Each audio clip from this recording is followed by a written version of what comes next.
The last call. Megan had always loved the quiet solitude of her rural home.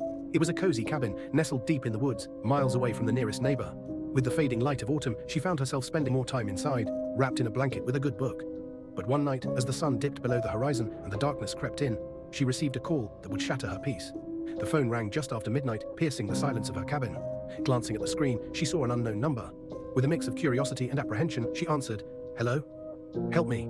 A raspy voice gasped on the other end. "I'm trapped." Megan's heart raced. "Who is this? I can't tell you, but you have to listen. They're coming for me. You have to help."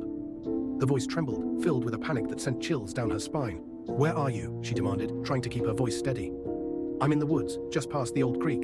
You have to hurry. They won't stop." The line went dead. Megan stood frozen, her mind racing. Was it a prank? A joke? But the desperation in the voice felt all too real. Against her better judgment, she grabbed a flashlight and decided to investigate. As she stepped outside, the crisp night air hit her like a wall. The trees loomed over her, their branches clawing at the starry sky. Megan made her way down the path toward the creek, heart pounding with each step. The woods felt alive with sound, the rustling leaves, the distant hoot of an owl and something else, an unsettling quiet that made her skin crawl. When she reached the creek, she shone her flashlight across the dark water. There was nothing but the faint sound of the flowing stream.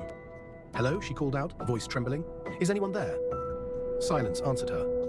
Just as she turned to head back, her phone buzzed in her pocket. The same unknown number appeared on the screen. Her stomach dropped. "Hello," she answered, trying to sound braver than she felt. "Don't go back," the voice hissed, low and frantic. "They're watching you. They're all around you." Megan's breath quickened as she scanned the trees.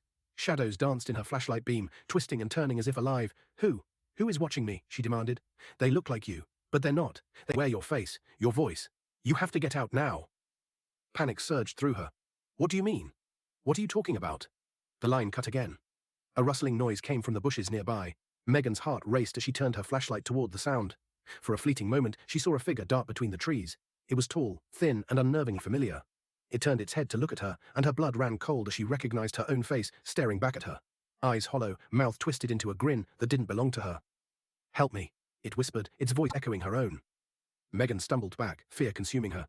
"Get away from me," she shouted, turning to run. The woods erupted into chaos as more figures emerged, each one a grotesque mockery of herself, all grinning and whispering in unison.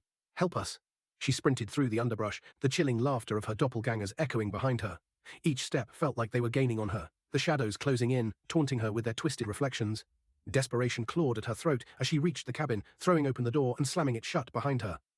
Breathless, she leaned against the door, heart pounding, but the knocking began almost immediately, rhythmic and persistent. "Let us in, Megan," they chanted, their voices an eerie symphony of her own.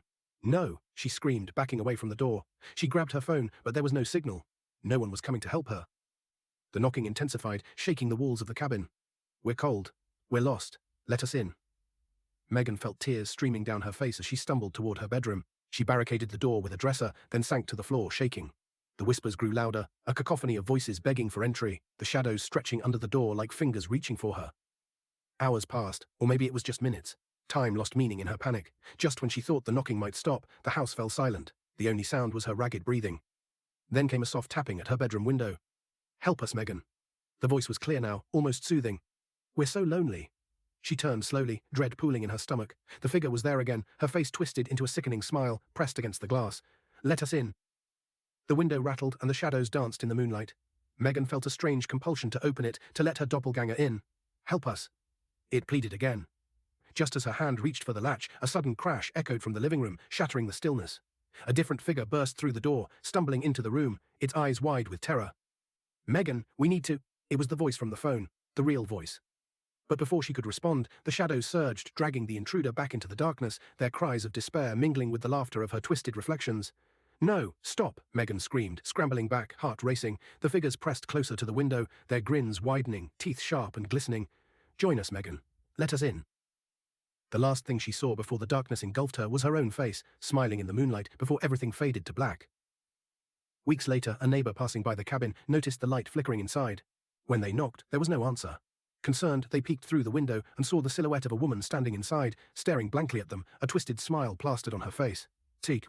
The last call Megan ever made was to the woods, and now she was one of them, forever trapped in the dark, waiting for the next unsuspecting soul to wander too close.